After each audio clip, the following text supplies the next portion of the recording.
오늘 설교의 제목은 인생 순례길의 승리의 원칙이라는 제목으로 말씀을 증거합니다. 시편 120편부터 시편 134편은 표제어를 보시면 성전에 올라가는 노래라고 되어 있습니다.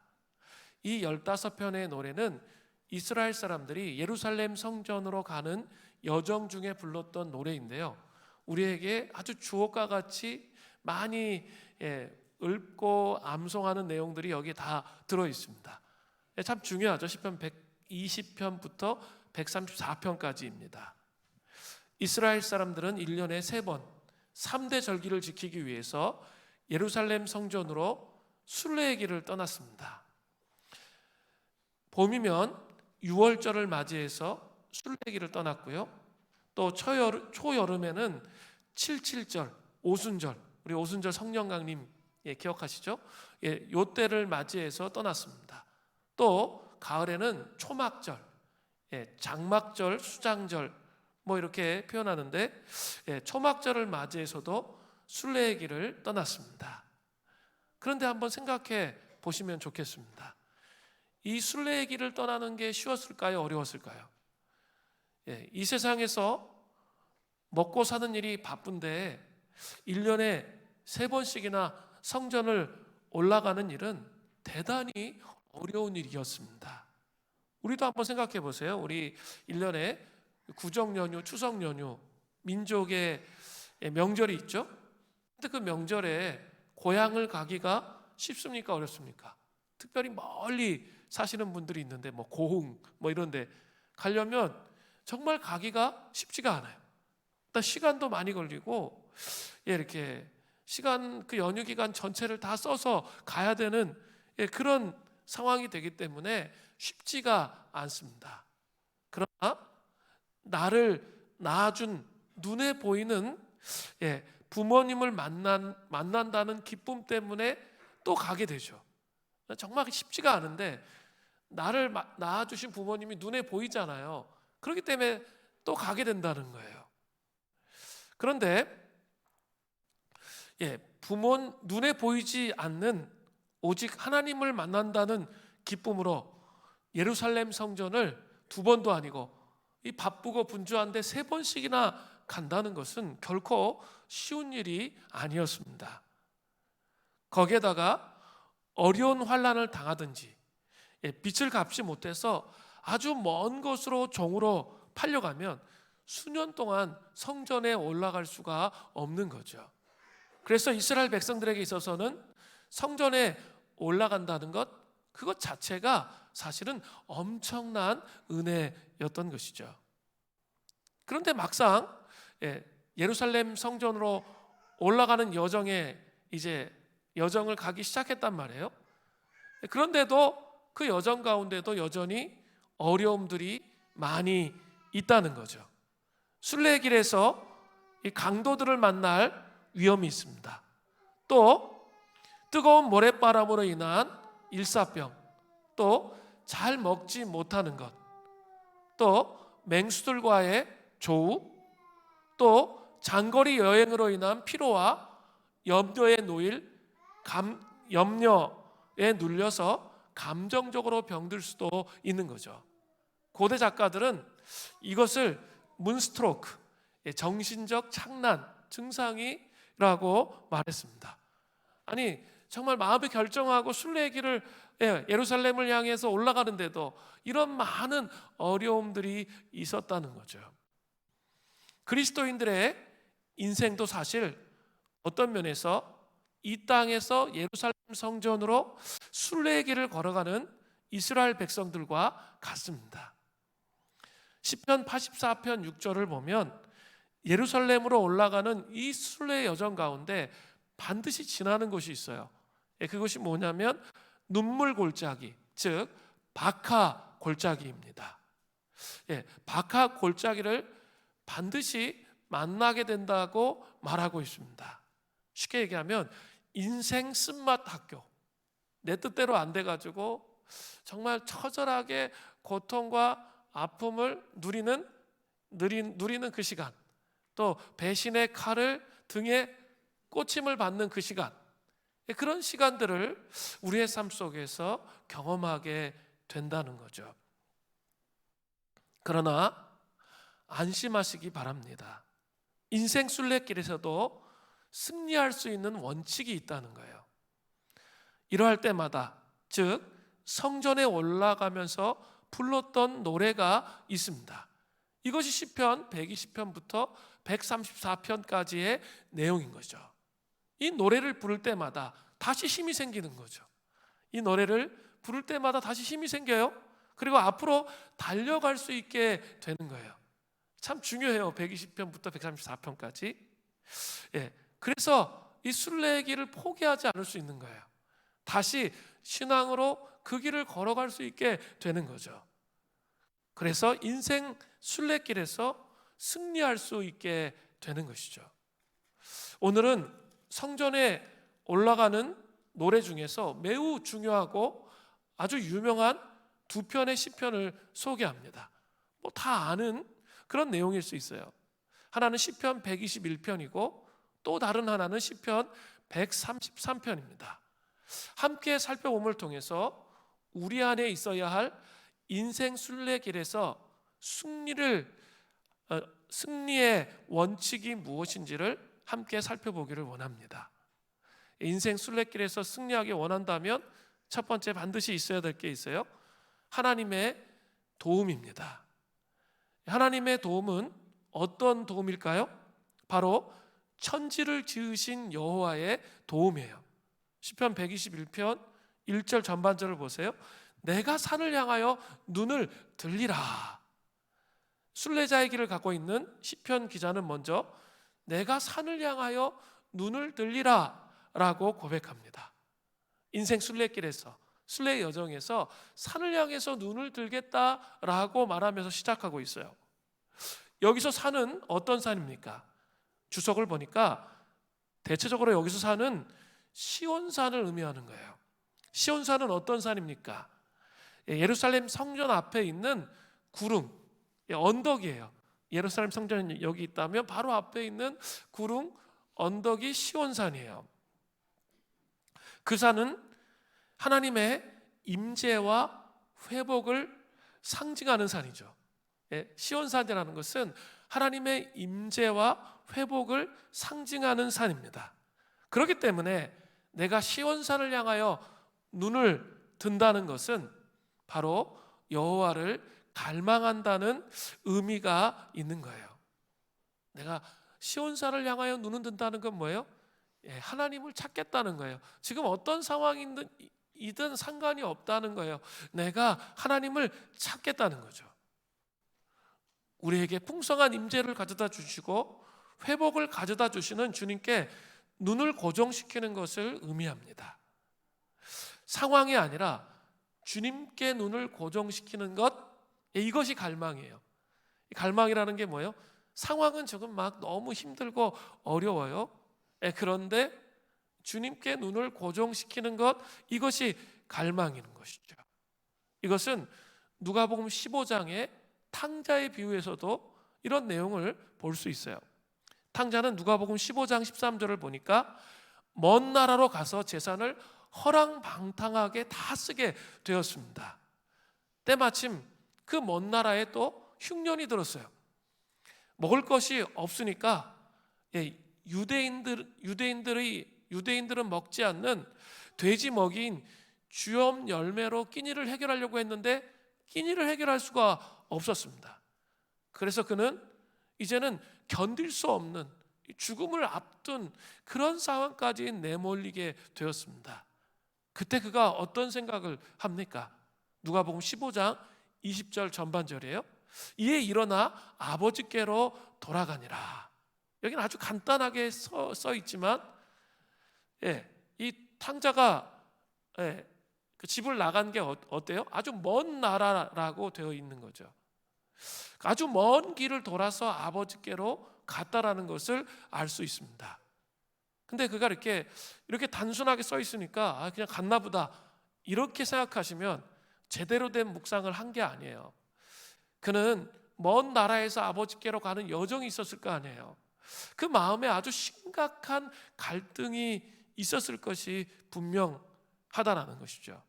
먼 나라에서 아버지께로 가면서 끊임없는 마음속에 갈등이 있는 거예요.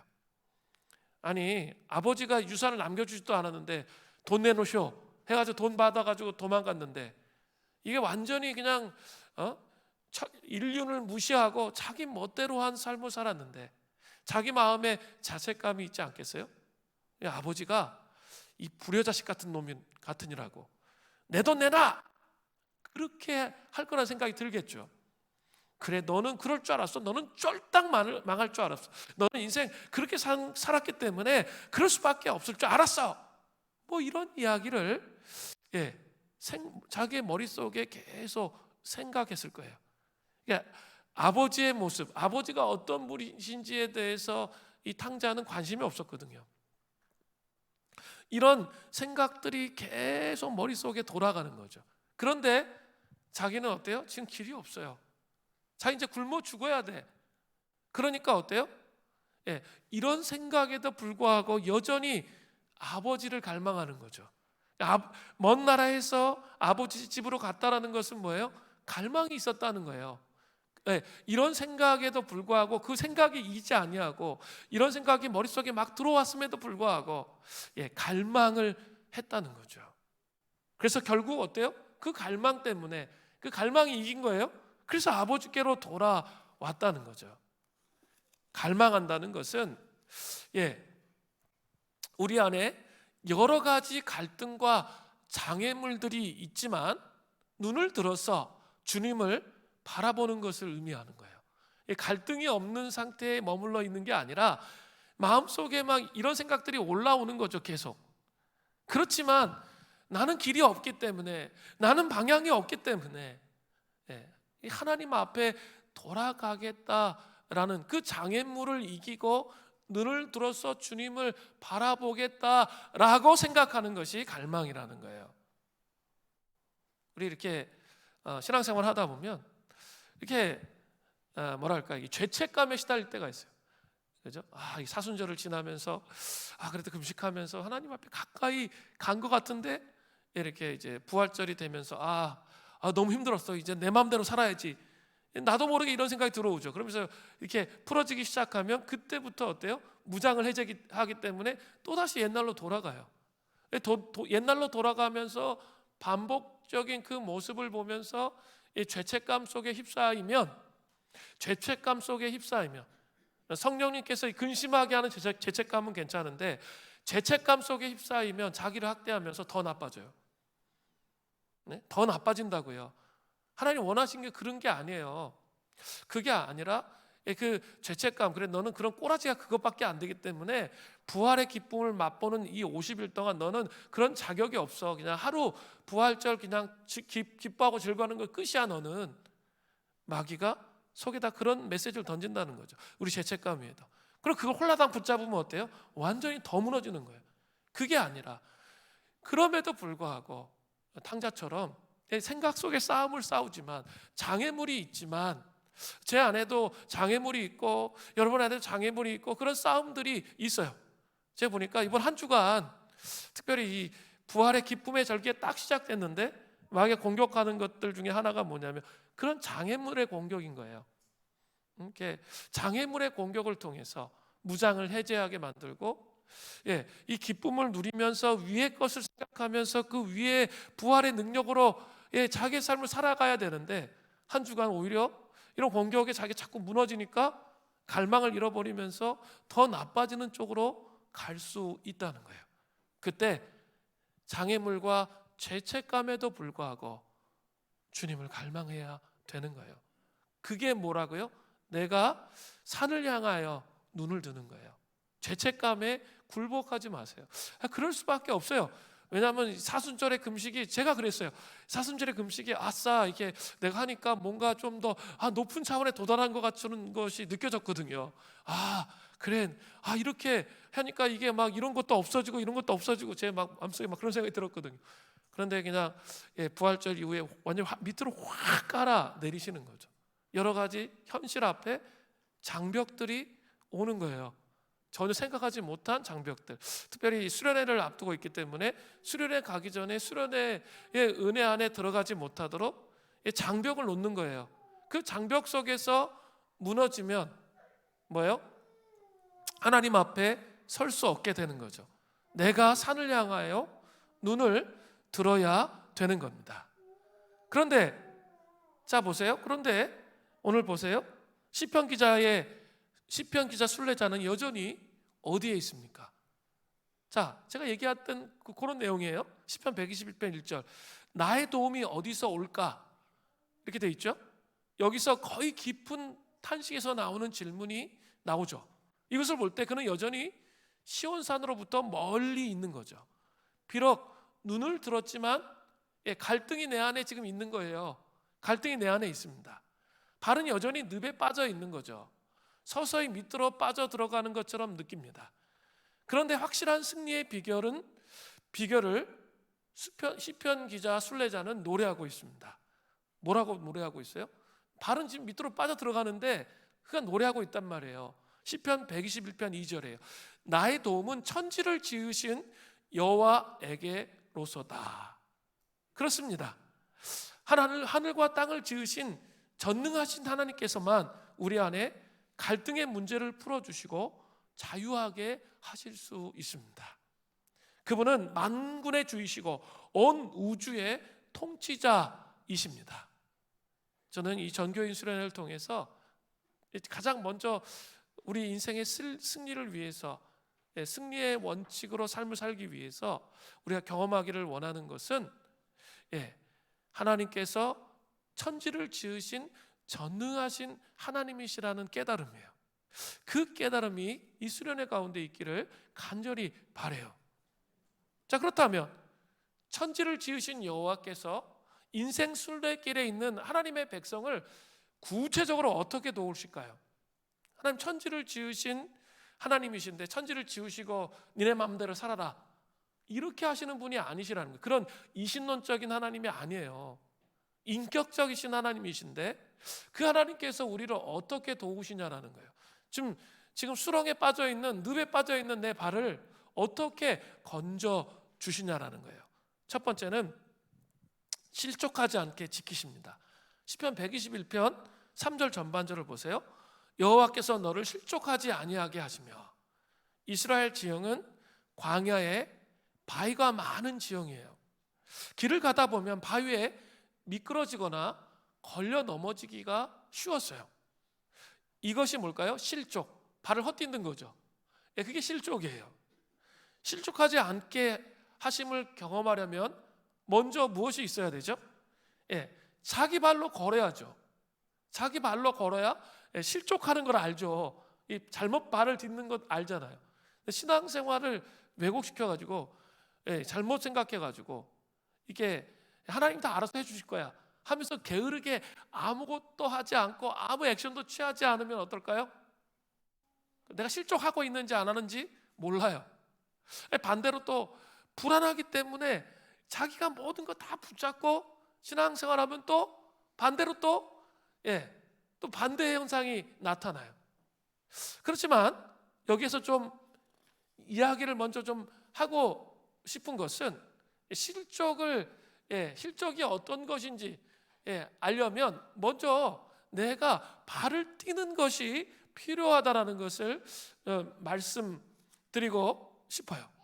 발을 띄어 보아야 실족하는지 안 하는지 알 수 있다는 거죠.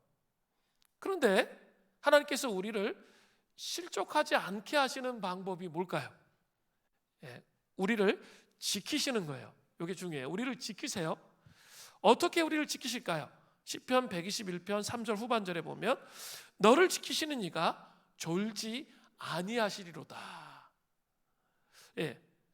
인간들이 지키는 것은 반드시 한계가 있어요. 이 말씀을 준비하면서 군대 생활이 생각났어요. 이렇게 훈련을 하는데 대항군들이 침투하는 그런 훈련들이에요.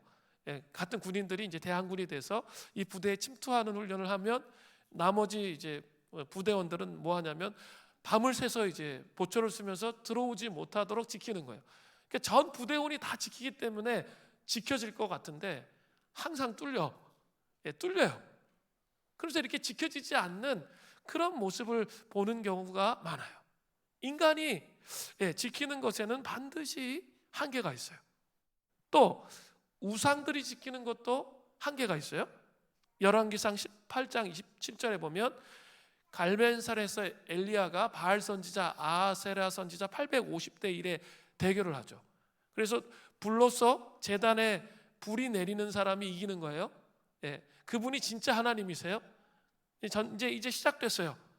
그런데 먼저 바알의 선지자들이 시작을 하는 거죠. 온몸에 자해를 하면서 바알 신에게 불을 내려달라고 기도를 하는데 어떤 일이 일어나요?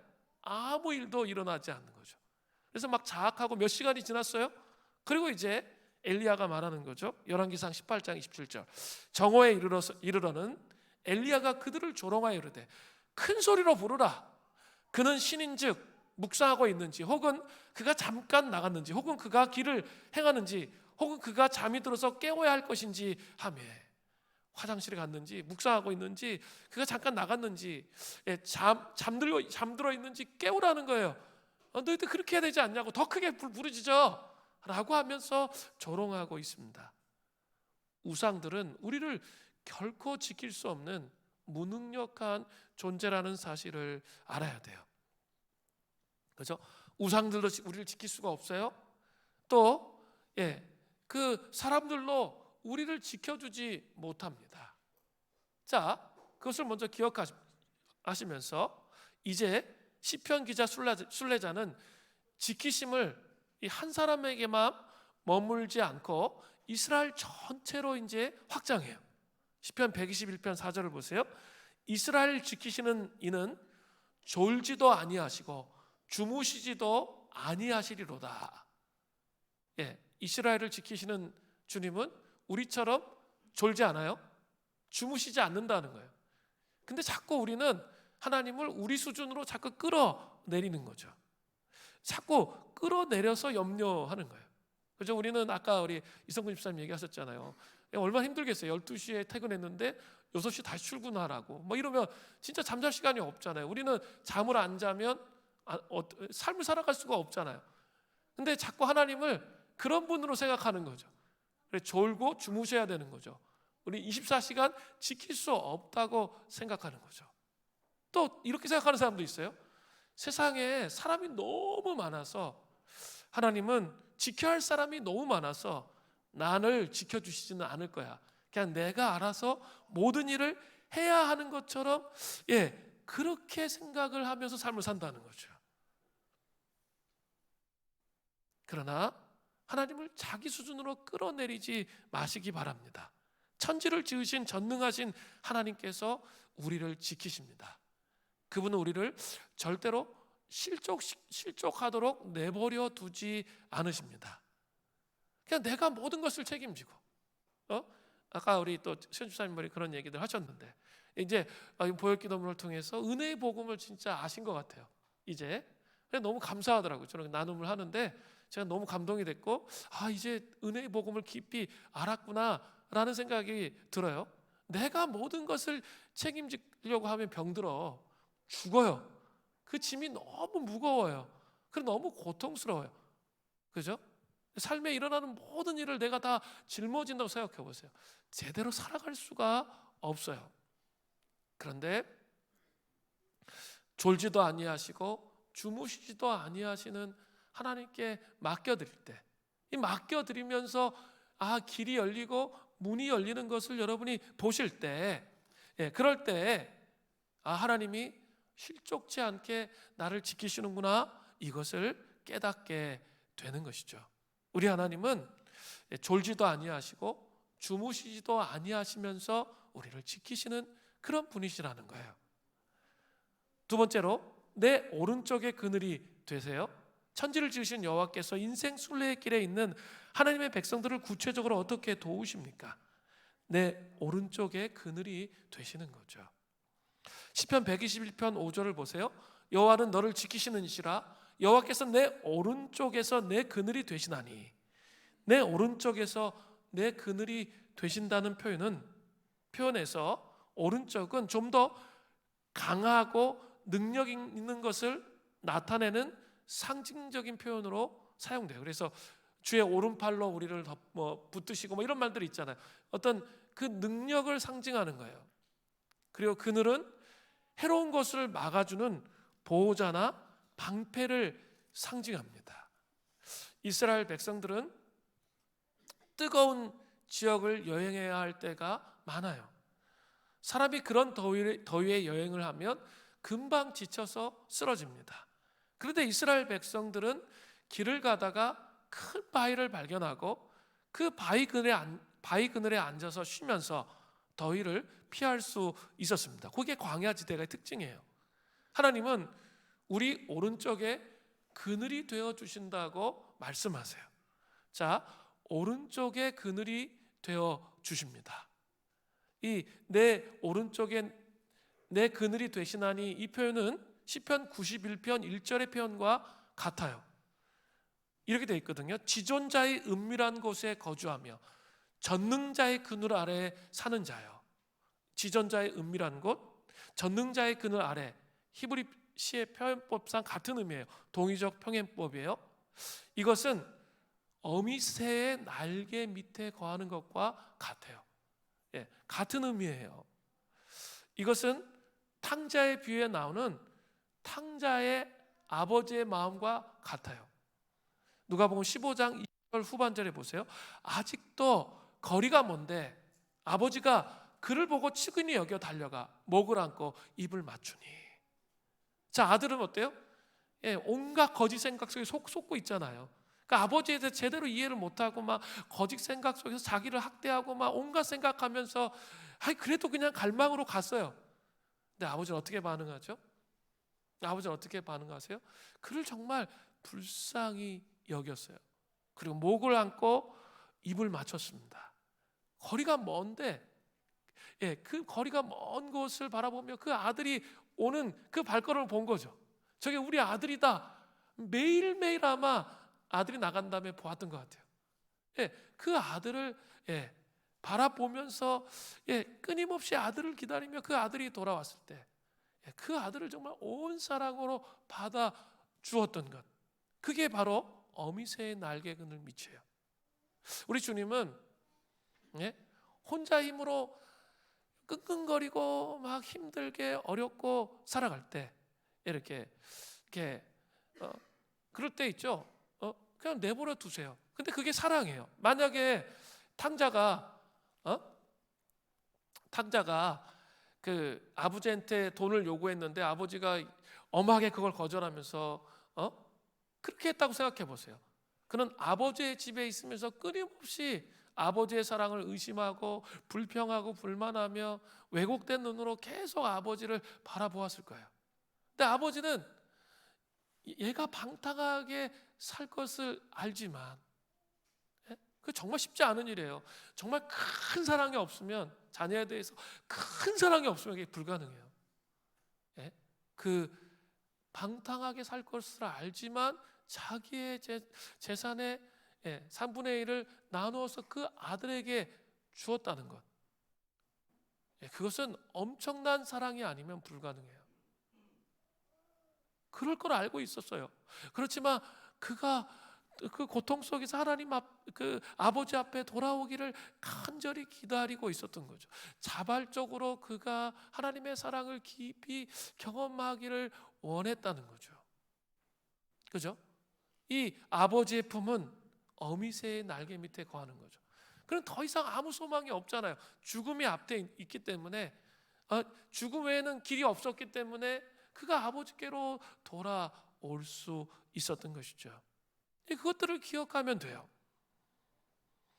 우리가 하나님의 그늘 안에 깊이 안전하게 거하기 때문에 해와 달이 순례자를 해칠 수가 없는 거예요. 시편 121편 6절을 보세요. 낮의 해가 너를 상하게 하지 아니하며 밤의 달이 너를 해치지 아니하리로다. 낮의 해는 이해가 되죠? 엄청 뜨거우니까 상하잖아요. 그런데 밤의 달이 우리를 해치는 거 잘 이해가 되지 않죠? 제가 서론에 이야기했던 것과 마찬가지예요. 여행이 길어지면 향수병이 생기잖아요. 집에 빨리 가고 싶은 그런 욕구들이 생겨요.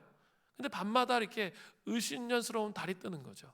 문스트로크, 정신착란이 생기는 거예요. 정신착란에 해를 입을 수 있는 거죠. 정신적 고통이 있는 거죠. 고난이 오면 어때요? 이 상황과 현실로 인한 고통도 있지만 정신적으로 우리 고통이 와요. 고난이 오죠. 우울증이 오고 공황장애가 오고 여러 가지 증상들이 나타나잖아요. 이러한 상황 가운데 지금 순례자예요. 순례자. 이스라엘로 올라가고 있어요. 이런 상황 가운데 낮의 해와 밤의 달, 즉 고난의 상황이 우리를 결코 넘어뜨릴 수 없다는 거죠. 시편 기자는 이걸 말하고 있는 거예요. 그러니까 뭡니까? 우리가 좀 착각할 때가 너무 많아요. 하나님은 내 삶에 이런 고난을 왜 주셨어? 하면서 우리는 원망하고 불평하고 불만하면서 막 짜증내면서 하나님을 대항하고 이럴 때가 되게 많아요. 근데 잘 아셔야 되는 게 순례자에게도 순례자라 할지라도 예루살렘으로 올라가는 순례자라 할지라도 고난이 있습니까? 없습니까? 고난이 있어요. 고난이 있었어요. 그죠? 그런데 어떻게 되는 거예요? 고난이 있는데 고난 중에서 고난 중에 내가 빠져 있지만 내 눈을 주님께로 향하는 거예요. 공황장애도 올 수 있고요. 우울증도 올 수 있고요. 여러 가지 상황 속에서 어려움들이 올 수 있는 거예요. 그런데 그리스도인이라는 건 뭐예요? 그 고난의 현실 속에서 내가 눈을 드는 거예요. 그리고 하나님을 갈망하면서 하나님께서 회복해 가시는 것을 보는 거예요. 그러니까 쉽게 얘기하면 하나님은 고난의 현실에 함께 하시는 거예요. 그런데 내가 삐져가지고 하나님에서 원망하고 불평하다 보면 이게 어때요? 하나님은 어떻게 나의 삶에 고난의 현실 속에 함께 하는지 모르는 거예요. 그러니까 실족지 않게 하신다는 게 무엇인지 거의 실족의 끝까지 갔어 지금. 근데 그 순간에 하나님께서 탁 낚아채시는 것을 경험하지 못하는 거죠. 왜냐하면 그 원망과 불평 가운데 있기 때문에 그래요. 그래서 실족지 않게 하심을 경험하게 되는 거죠. 내 오른편에 그늘이 되시는 것을 경험하게 되는 거예요.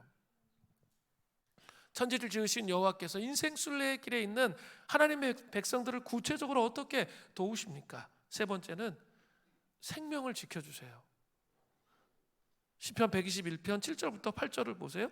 여호와께서 너를 지켜 모든 환난을 면하게 하시며 또 내 영혼, 생명을 의미하는데 생명을 지키시리로다. 여호와께서 너희 출입을 지금부터 영원까지 지키시리로다. 여호와 하나님께서는 하나님의 백성들의 환난을 면하게 하세요. 없어지게 하시는 게 아니라 그 환난에 함께 하신다는 거예요. 또 그들의 생명을 지키신다고 말씀하고 있어요. 그런데 언제까지 지켜주십니까?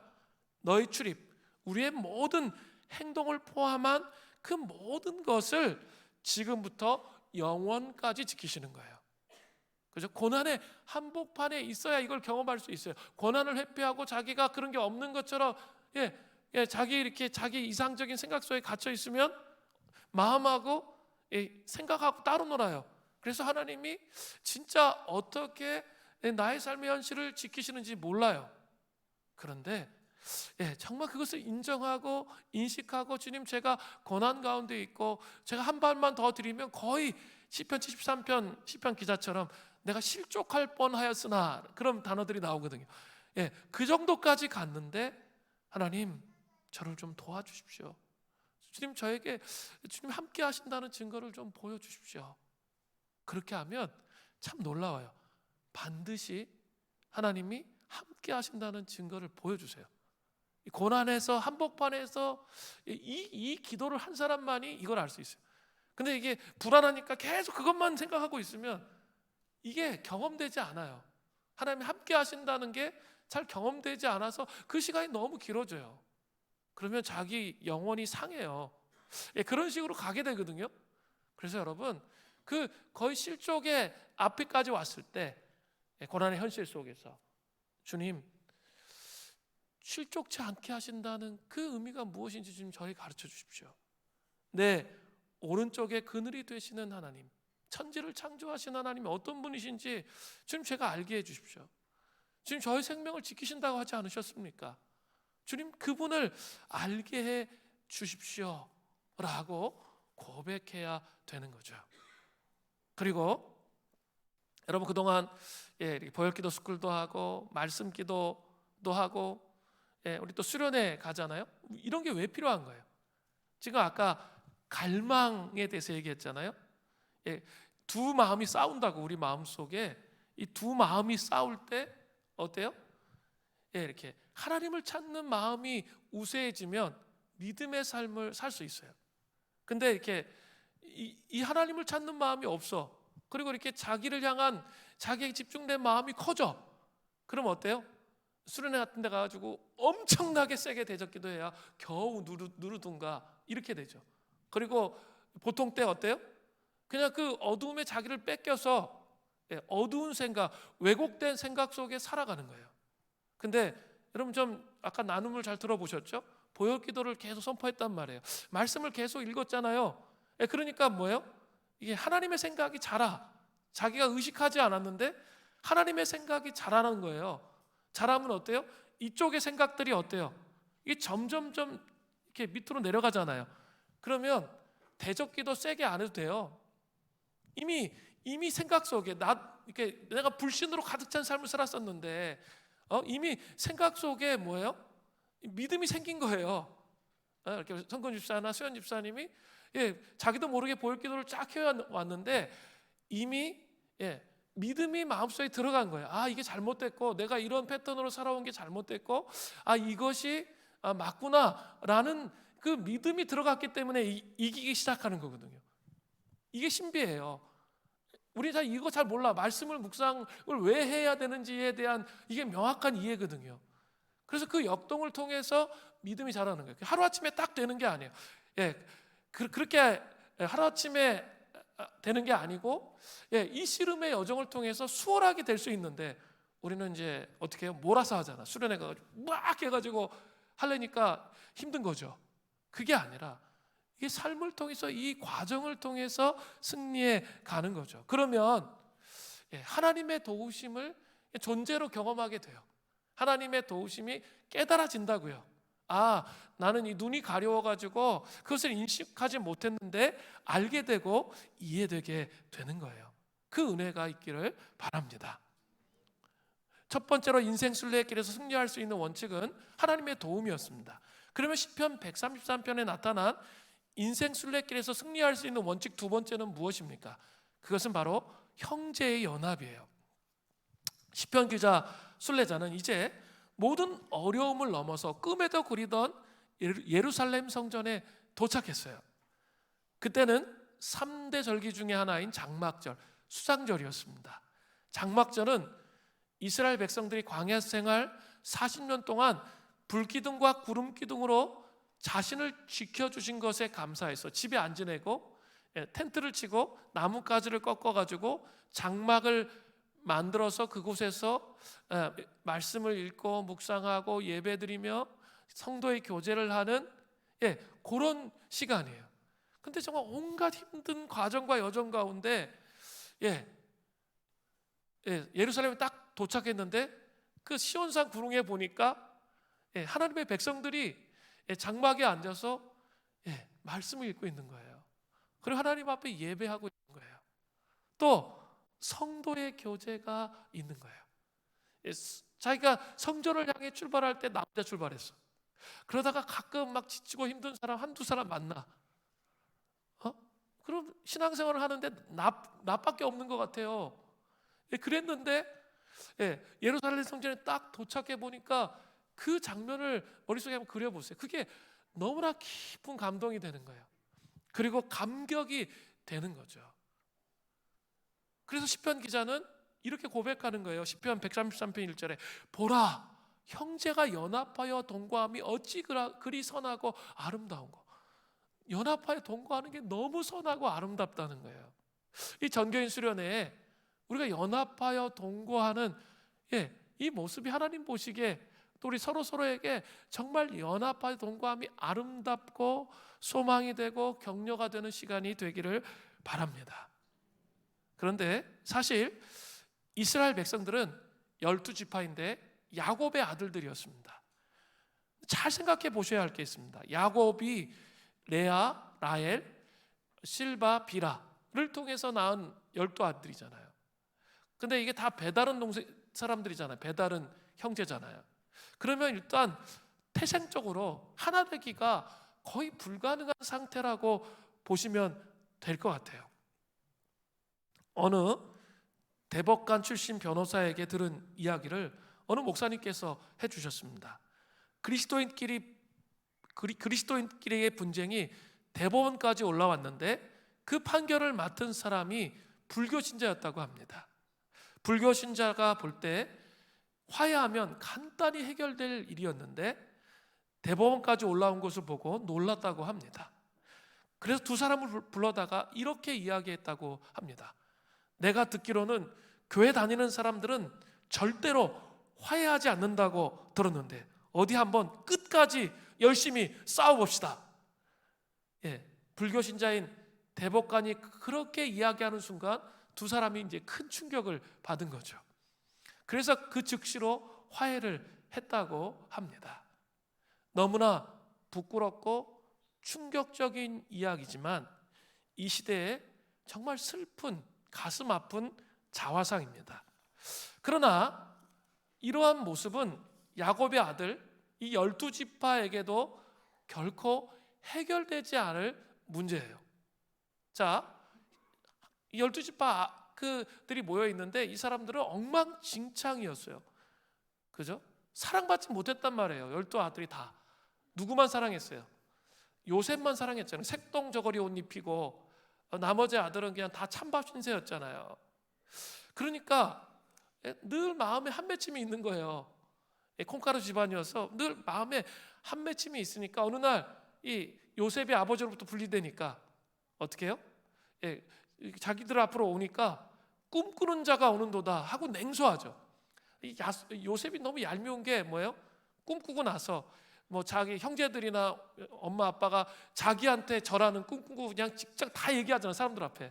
얼마나 얄미웠을까요?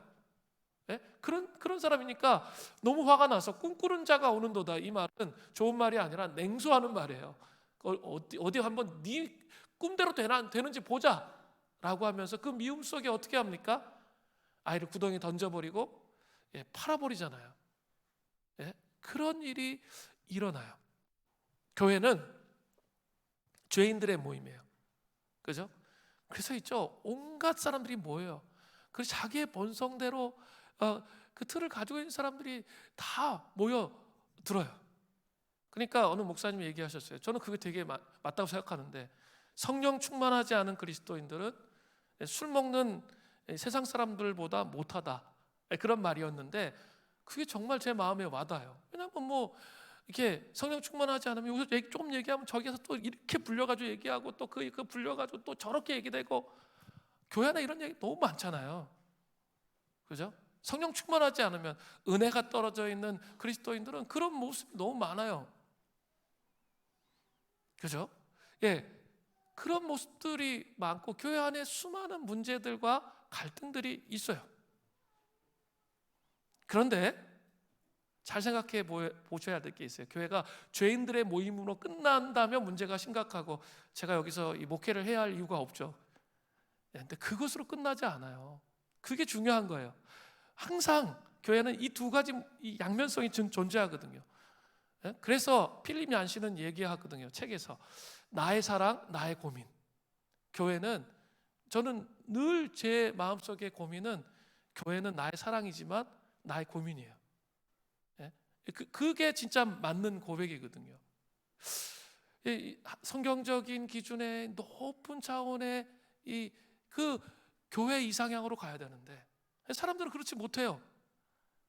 그냥 자기의 본성을 따라 충만하지 못하고 그렇게 살아간다는 거죠. 그래서 이 교회는 나의 사랑이면서 나의 고민이에요. 제가 아사 교회생, 그거 내가 죽어야 교회가 산다 그 말로 살아가기 원하지만 또 한쪽의 현실 속에서는 사람들은 그렇지 않는 모습을 보는 거죠.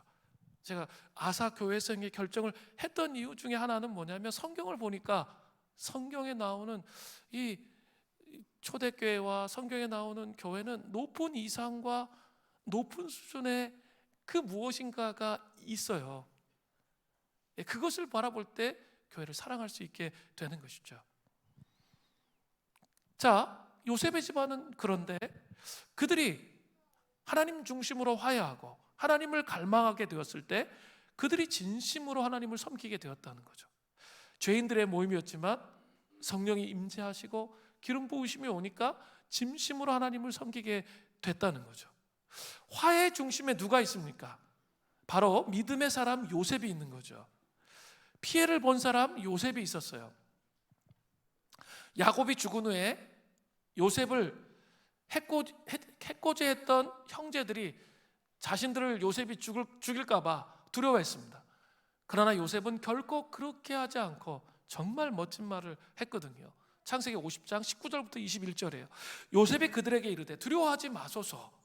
내가 하나님을 대신하리이까. 당신들은 나를 해하려 하였으나 하나님은 그것을 선으로 바꾸사 오늘과 같이 많은 백성의 생명을 구원하게 하시려 하셨나니 당신들은 두려워하지 마소서. 내가 당신들과 당신들의 자녀를 기르리이다 하고 그들을 간곡한 말로 위로하였더라. 이렇게 요셉을 통한 화해를 통해 야곱의 12지파는 한 하나님을 섬기는 민족이 될 수가 있었어요. 오늘 본문에서 한 하나님을 섬기는 극치를 잘 보여주고 있습니다. 형제의 연합함의 아름다움을 보여주고 있다는 거죠.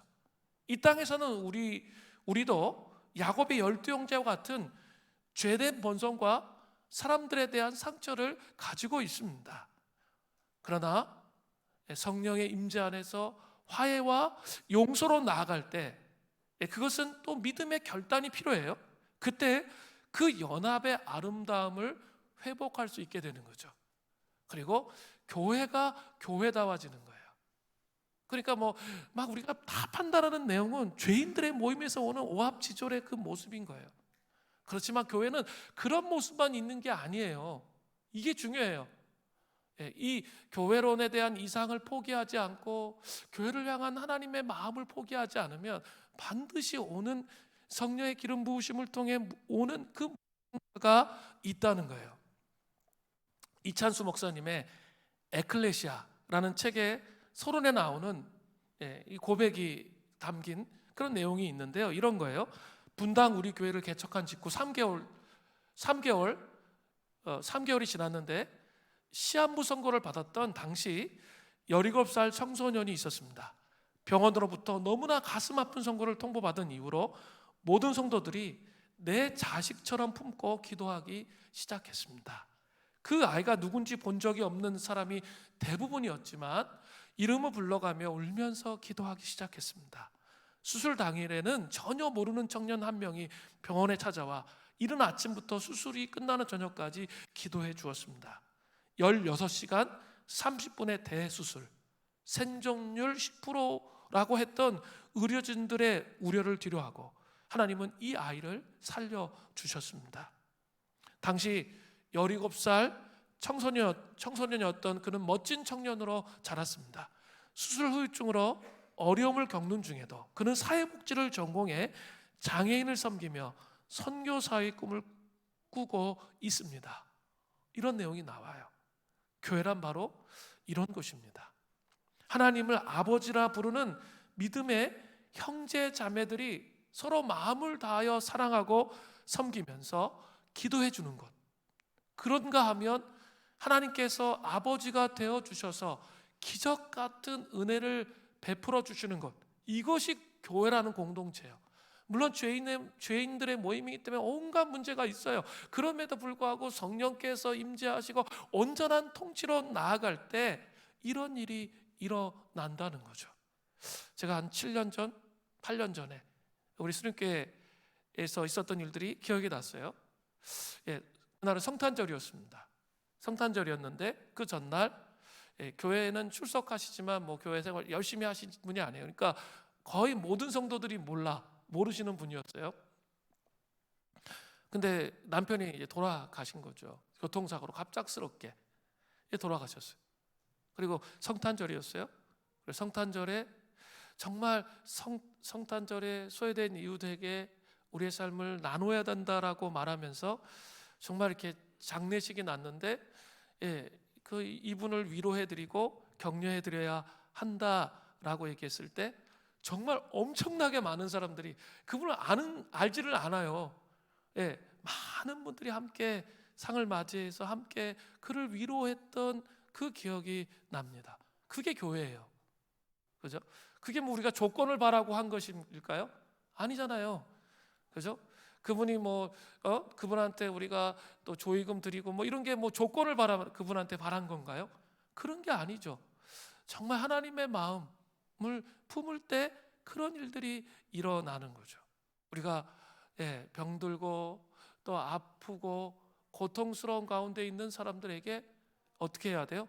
그 하나님 아버지의 마음을 품고 함께 기도하고 또 위로하고 격려하면서 그 사랑의 능력으로 그들이 세워질 수 있도록 그렇게 하는 게 교회예요.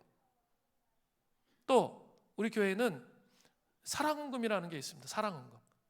그래서 이렇게 재정부에 누구에게 전달해 주세요 하면 전달이 그냥 그대로 다 됩니다. 근데 저가 이 사랑헌금을 개척 초기부터 시작해 지금까지 쭉 하고 있는데, 제가 보고를 들으면 몇백만 원씩 또 헌금을 해요. 근데 자기의 이름은 가려지고, 그냥 자기가 직접 전달을 하면 그 사람의 이름이 드러나잖아요. 그러니까 그것을 원하지 않기 때문에 공동체가 헌금하는 것처럼 흘려보내는 거죠. 그러면 어떨까요? 정말 큰 금액의 헌금인데 그런 헌금들이 정말 이렇게 바닥을 치고 정말 어떻게 해야 할지 모르고 정말 내일을 살아갈 수 있는 힘이 없는 그런 사람들에게 전달된다면 어떻게 될까요? 그게 교회의 힘이죠. 그게 복음의 능력이에요. 보라, 형제가 연합하고 동거함이 어찌 그리 선하고 아름다운 거의 고백이 거기에서 오는 거죠. 이제 시편 133편 2절부터 3절에는 두 가지 비유를 통해서 연합하여 동거하는 사람들에게 하나님께서 주시는 축복이 잘 나타나요. 성령의 기름 부으심의 축복이 있습니다. 시편 133편 2절을 보세요. 머리에 있는 보배로운 기름이 수염 곧 아론의 소임에 흘려서 그의 옷깃까지 내린 같고, 이 구절은 과거에 대제사장 아론이 처음 대제사장이 되기 위해 기름 부음을 받던 때를 말합니다.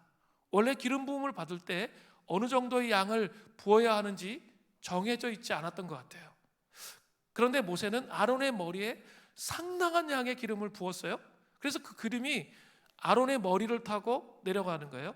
그리고 가슴에 있는 12지파의 이름이 새겨진 그 흉패에 쫙 흘러내리는 거예요. 그리고 이제 끝에 옷깃에까지 흘러내렸던 것이죠. 이것은 바로 우리 그리스도인들이 예수 그리스도로 말미암아 성령의 기름 부으심으로 충만한 삶을 살 것을 말씀하고 계신 것이죠. 물론 우리 전심으로 기도할 때 하늘에 성령의 충만한 기름 부으심이 우리 안에 흘러차고 넘침을 경험합니다. 그래서 권고함들이 풀어지고 회복되는 것 경험합니다. 그러나 오늘 본문에서처럼 형제 자매를 깊이 사랑으로 하나 되어 연합해서 그를 섬길 때 그 기름 부으심이 더 충만하게 되어진다는 사실을 여러분 기억하셔야 됩니다. 왜냐하면 하나님은 사랑이시기 때문에 그렇습니다. 요한일서 4장 8절에 보세요. 사랑하지 아니하는 자는 하나님을 알지 못하나니 이는 하나님은 사랑이심이라. 사랑하지 아니하는 사람, 아니하는 자, 내가 예수를 믿는데도 마음을 꽉 닫고 너는 너고 나는 나고 나만을 위해서 삶을 살면 어때요? 이런 성령의 기름 부으심을 충만하게 경험할 수 없다는 거예요. 그 삶의 태도는 하나님 앞에서 올바른 태도가 아니라는 거예요. 다른 사람의 관심도 없고 자기만을 위해서 사는 거죠. 그거는 미혹이에요. 그거는 왜곡된 신앙생활이에요. 그런 상태에서 아무리 기도만 한다 할지라도 그 사람이 그래서 그 사람의 기름 부으심은 반드시 한계 안에 들어갑니다. 문제가 생기게 돼요. 왜냐하면 하나님은 사랑이시기 때문에 그래요. 제가 이 말씀을 준비하면서 기억이 났어요. 거룩한 빛 광성교회에 있을 때 한 형제가 있었는데, 인류대학을 다녔어요. 인류대학을 다닌 형제였는데, 기도만 했다 하면 막 킹콩처럼 난리가 나는 거예요. 막 으아 해가지고 막 소리 지르고 막 이러니까, 쟤 좀 말려야, 우리 맨날 모여 앉아 쟤 좀 말려야 된다 기도할 때. 난 너무 정신이 없고 쟤 왜 저러냐, 그래서 다 옆에 가서 기도하고 싶지가 않아. 어느 정도인지 아시겠죠? 이렇게 너무 막 그러니까 쟤 좀 말려라, 좀 기도를 꼭 저렇게 해야 되냐, 우리가 막 서로 막 그러면서 가서 막 누가 얘기할 것인가 막 이렇게 막 그런 거 해야 돼요. 너무 그러니까. 근데 이렇게 나중에 얘기 들어보니까 가정이 다 깨졌어요. 그리고 사랑받아 본 적이 없고 부모님 이혼해서 혼자 고통 속에서 삶을 살아온 게 너무 많았기 때문에 그렇게라도 기도 안 하면은 살아갈 수가 없는 거예요. 그래서 더 이상은 말을 못 하겠는 거예요. 짠해가지고 막 그랬어요. 그런데 제가 기억이 나요. 뭐 또 특별 프로그램, 가족 치유하면서 특별 프로그램 했는데, 사랑의 영이 정말 강하게 임하는 것을 느껴졌어요. 그런데 그 형제에게 기억이 나요. 뭐 그 형제가 뭐 그 직장에 취업을 했는데 아무도 관심 가져주지 않는 거죠, 가정에서. 그런데 이렇게 사랑의 편지를 쓰고 그리고 그 형제에게 이렇게 축복하는 말을 해줬어요. 첫 출근하게 돼서 정말 이제 블레싱 한다는 그 말이었어요. 그걸 이제 편지와 그걸 듣고 막 엉엉 우는 거예요. 그리고 이제 모임이 끝났어요. 모임 끝나면 항상 저는 상계동에 살았기 때문에 일산에 살지 않고 걔도 그쪽에 살았거든요. 그래가지고 제가 데리고 와야 돼요. 데려오면 이제 항상 뒤에 앉아가지고 막 이렇게 막 여러 가지 힘들고 어려운 얘기만 계속해요. 그래서 뭐 뒤에서 뭔가를 자꾸 이렇게 찔리는 느낌이 들어요, 올 때마다. 그런데 그날이었어요. 그날 딱 이렇게 오는데 걔가 뭐라고 얘기했냐, 목사님, 그렇게 기도하지 않아도 성령의 기름 부으심이 오네요. 처음 경험해 본 거예요. 성령의 기름 부으심이 오네요. 너 몰랐냐? 그래서 지금 몰랐냐? 그래. 사람들이 사랑해주고 또 함께 사랑을 경험하면 그 기름 부으심이 오는 거야. 제가 그렇게 말했던 그 날을 제가 기억해요. 하나님은 사랑이시기 때문에 그래요. 그 사랑의 능력이 우리 안에 회복되어지기를 원해요. 제가 얘기했죠. 아픈 사람 참 많아요. 그리고 정말 믿음의 도전 앞에 서 있는 사람들이 많아요. 그럼 이번 수련회를 통해서 우리 공동체 형제자매들의 눈물의 기도를 통해 저는 그 형제가 경험했던 그 사랑의 능력을 우리가 경험함을 통해 기름 부으심이 어떻게 우리에게 흘러오는지 저는 경험했으면 좋겠습니다. 연합하여 동거하는 사람들에게 하나님이 주시는 두 번째 축복의 삶은 풍요로움이에요. 시편 133편 3절을 보세요. 헐몬의 이슬이 시온산에 내린 같도다. 거기서 여호와께서 복을 명령하셨나니 곧 영생이로다. 헐몬은 헬몬산을 의미합니다. 헐몬산은 팔레스타인의 북쪽에 있는데요, 최고봉이 2800m예요. 제가 가봤어요. 2800m입니다. 이 산의 최고봉은 1년 내내 만년설에 눈이 쌓여 있습니다. 그런데 이 눈이 녹아서 요단강으로 흘러들어서 팔레스타인 땅에 물을 공급하는 주요 수원이 되는 거예요. 또 산의 높은 지역에서는 낮은 온도 때문에 대기 중에 수분이 급격히 냉각시켜서 밤 동안에 엄청난 양의 이슬이 내려요. 강수량이 적은 팔레스타인 지역에 있는 식물에 수분을 공급하는 아주 중요한 역할을 했던 거예요. 헬몬산의 이슬이 지금 건조한 예루살렘 성전에 있는 시온산에 내림 같다고 했는데, 이것은 수분을 충분히 공급함으로 모든 식물이 잘 자라고 있는 그런 풍요로움을 말하고 있는 거예요. 이러한 축복은 하루아침에 눈에 보이게 옵니까? 아니에요.